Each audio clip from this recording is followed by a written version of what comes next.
कल जब सबसे मिला रहे थे तो वहां पर एक पत्र एक बेटी ने दिया, एक पत्र। उस पत्र को तो हम यहाँ लेकर नहीं आए, कक्ष में होगा। उस पत्र में एक बेटी ने लिखा कि हम जिस गांव में रहते हैं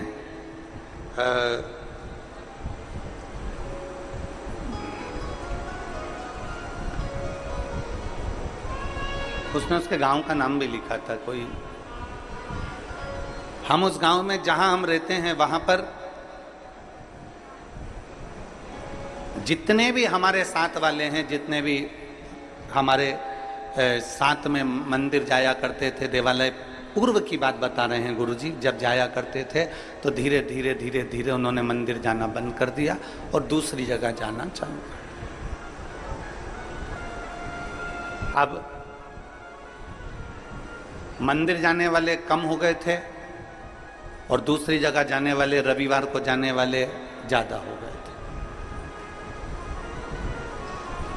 हम केवल 6 लेडीज ऐसी थीं जो हमारे गांव में हम भगवान को भजते थे, भगवान को मानते थे, पर हम शिव को भी नहीं जानते थे, हम तो केवल भगवान को मानते थे कि भगवान को मानना। हमारे गांव की बात बता रहे हैं गुरु जी। बाकी के सब यहां वहां जाने लगे और धीरे धीरे धीरे धीरे उन्होंने मंदिर जाना छोड़ दिया। और ऐसा नहीं गुरु जी कि कोई साधारण लोग हों और वो मंदिर छोड़ दिए हों, बहुत बड़े बड़े लोग मंदिर को छोड़कर दूसरी जगह जाने लगे। गुरुदेव, आपकी कथा सुनने के बाद में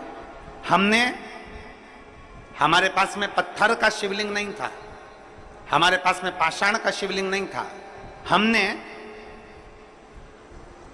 कंक्रीट, सीमेंट, गिट्टी का एक शिवलिंग बनाकर तैयार करा और उसी की हमने जलाधारी बनाकर तैयार करी और उसको हमने एक वृक्ष के नीचे रख दिया और हम रोज शिव जी के मंदिर जाना, शंकर को जल चढ़ाना चालू कर दिया। हमारे उस मंदिर में नंदी नहीं है, उसने उसका फोटो भी लगाया। उस शंकर का कंक्रीट का शिवलिंग बनाकर, कंक्रीट की जलाधारी बनाकर उस पर हमने कलर पोत दिया और हम जाना चालू कर दिया। गुरुजी, हमने आपकी कथा को टीवी पर लगाकर उसकी आवाज तेज कर हमने बाहर लोगों को, जाते आते लोगों को सुनाना चालू करी। आज हमें प्रसन्नता इस बात की है कि वो पेड़ के नीचे का जो कंक्रीट सीमेंट का शिवलिंग है वहां पर भी लोगों की भीड़ होने लगी और लोग अब अपने धर्म की ओर मुड़ने लगे। ये आपकी प्रबलता है, ये आपकी प्रबलता,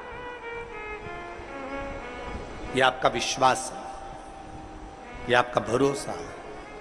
अब उसने पत्र जो लिखा, उस पत्र में ये सब चीज तो अपनी जगह पर है, उस पत्र में उसने जो लिखा, वो पत्र का लिखा हुआ आपके सम्मुख में, वो पत्र में उस बेटी ने लिखा कि गुरुजी, हम सीमेंट का बना हुआ, कंक्रीट का, पत्थर का, हमारे पास में पाषाण का शिवलिंग नहीं, पत्थर का शिवलिंग नहीं, हमारे पास में हमारे कंक्रीट का, हमारे सीमेंट और गिट्टी का शिवलिंग जो हमने बनाया है। अब आप हमें ये बताएं, क्या हम उस पर जल चढ़ाते हैं, हम उसकी पूजन करते हैं, तो क्या हमको शंकर जी के शिवलिंग का पुण्य मिलेगा? क्या हमें शंकर भगवान के शिवलिंग का पुण्य मिलेगा? अब मैं उस जीजी को एक बात कहना चाहता हूं, आपके मन में भी यह प्रश्न पड़ा होगा, क्या वो कंक्रीट का शिवलिंग का पुण्य मिलेगा?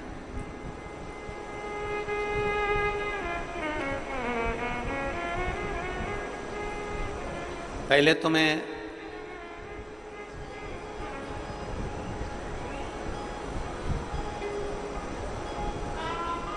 जितने ग्रामीण क्षेत्रवासी हैं और जिनके यहाँ शंकर का शिवलिंग नहीं है और वो चाहते हैं कि हमारे यहाँ शंकर का शिवलिंग विराजमान हो और हमारे गांव के लोग उस पर जल चढ़ाएं, तो मैं तो ये जितनी समितियां यहाँ पहले कथा करवा चुकी हैं, चाहे वो दया सिंह जी हैं, आपको भी कहूँगा, और पीछे के जितनी समितियां पूर्व की भी हुई हैं और आसपास अमलेश्वर और हमारे क्षेत्र में जहाँ जहाँ हमने कथा करी है, एक ऐसा छत्तीसगढ़ में एक ऐसा स्थान नियुक्त किया जाए कि अगर किसी ग्रामीण में भी अगर शिवलिंग की जरूरत हो तो ओमकारेश्वर से या ममलेश्वर से या नर्मदा के तट से एक कंकर का भले छोटा सा शिवलिंग लाकर दिया जाए, जिससे वो गांव में पूजन होने लगे और उस गांव की आनंद। हम दया सिंह जी आपको भी कहेंगे, ये आने वाले समय में इस चीज की व्यवस्था होना चाहिए। और जितने प्रयास बनेगा हमसे भी, इस शरीर के द्वारा जितना प्रयास बनेगा, जितने शिवलिंग हम भेज सकते हैं उतने शिवलिंग भी हम भेज देंगे। बहुत प्रयास करेंगे जिससे गांव गांव में आज लोग जो धर्मांतरण हो रहा है, गांव गांव में लोग इधर उधर भटक रहे हैं और इधर उधर जा रहे हैं, वो सब बचकर भगवान शंकर की शरण में जाना प्रारंभ करें। ऐसा प्रयास किया साधुता, बहुत बहुत। अब प्रश्न यहां अड़ गया कि वो सीमेंट का, वो कंक्रीट का शिवलिंग पर हम जल चढ़ाएंगे, वो कंक्रीट के शिवलिंग पर हम जल चढ़ाते हैं, वो कंक्रीट के उस सीमेंट के शिवलिंग पर हम जल चढ़ाते हैं, तो क्या हमें वो पुण्य मिल सकता है? तो मेरा उस जी से निवेदन है, एक बहुत सुंदर कथा हमारी शिव महापुराण में आती है, एक बहुत सुंदर कथा हमारे यहाँ हमें सुनने को मिलती है, आप उस कथा का स्मरण करिएगा। भानु नाम का एक छोटा सा बच्चा था, बहुत छोटा सा बच्चा, भानु नाम था। पिता थे नहीं, मां अकेली, पिता नहीं है, अकेली मां है और वेधव्य मां अकेली। भानु का पालन पोषण कर रही है, खूब अच्छे से उसको रख रही है, खूब अच्छे से उसको खिला रही पिला रही, जितना बन सकता है उससे बात करती।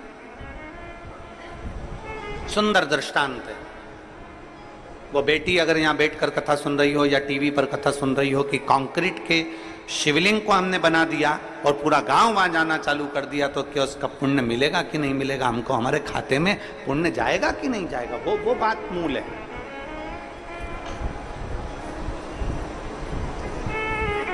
हमारे पास शिवलिंग नहीं था तो हमने वो कंक्रीट का बना दिया, तो उसका पुण्य है कि नहीं? उसके लिए भानु की मां उसका पालन पोषण कर रही। घर में इतना वैभव नहीं है, घर में इतना धन नहीं। जहां भी खेलने बैठता है, जहां भी खेलता है, खेलते खेलते मिट्टी को उठाकर, धूल को उठाकर, जो जमीन पर खेलता है तो वहां की मिट्टी को ऐसा इकट्ठा करता है, शिवलिंग बनाता है, जलाधारी बनाता है। पेड़ पत्ती का पत्तियां तोड़ता है वृक्षों से, उसके ऊपर चढ़ा देता है।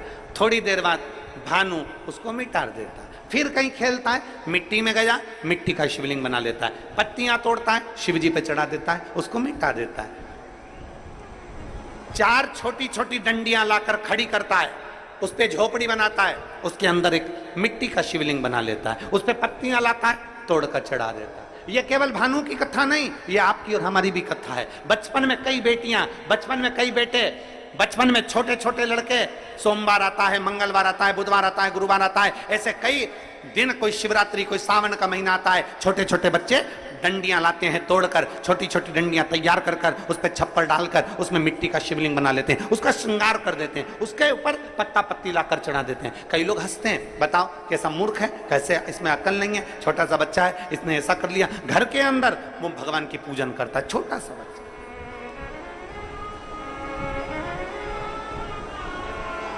और मेरा विश्वास कहता है यहाँ छत्तीसगढ़ की जितनी मेरी जीजियाँ बैठी हैं, जितने मेरे जीजा बैठे हैं, जितने मेरे बेटा बेटी बैठे हैं, इन्होंने भी बचपन में जरूर मिट्टी उठाई होगी, उसको ऐसा करा होगा, आटे की लोई उठाई होगी, लोई को उठा के ऐसा ऐसा करके शिवलिंग बना लिया होगा, आटे की लोई का। चावल बनाया होगा तो चावल का।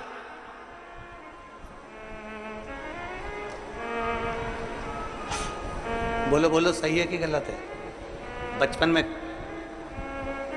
खेलते समय मिट्टी का, धूल का, पत्थर का, आटे का, जो मिल जाता था उसका हम शिवलिंग कई बार बना लेते थे। कितना सुंदर कहा इस दृष्टांत के अंदर कि भानु मिट्टी का शिवलिंग बनाता, मिटा देता, जो मिल जाता उसको, धूल मिल जाती धूल का बनाता, मिटा देता।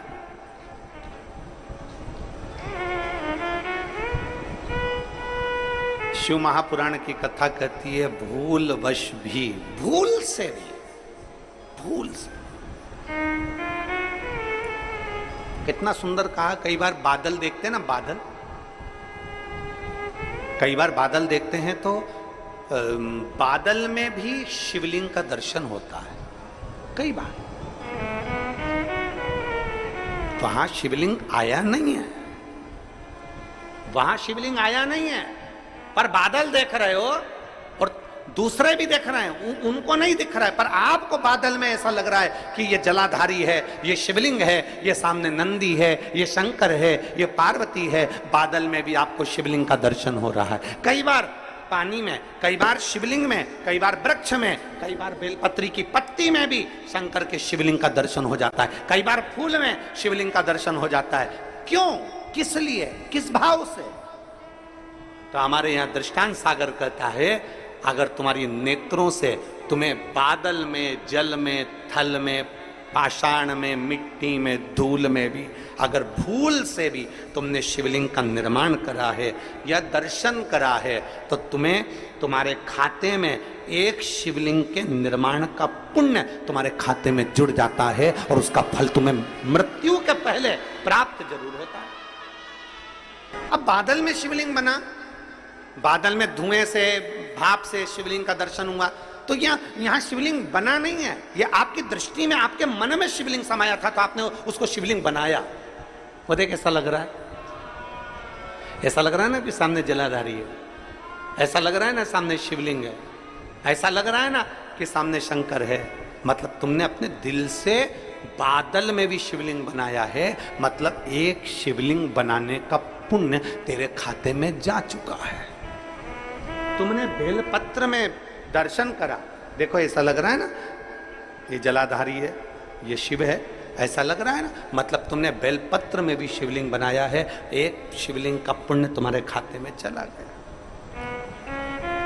केवल एक मिट्टी का बनाया, पाषाण का बनाया या कोई चीज का बनाया, ये हमारे खाते में पहुंच गया। एक शिवलिंग भले तुमने दिल से, मन से, भाव से बनाया, पर पहुंच गया।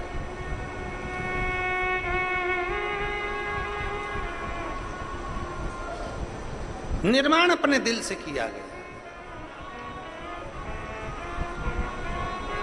महाराज कितना सुंदर कहा किसी ने कि आर्थिक स्थिति ठीक हो ना हो चलेगा, पर मानसिक स्थिति ठीक होना चाहिए तो जिंदगी सार्थक हो सकती है।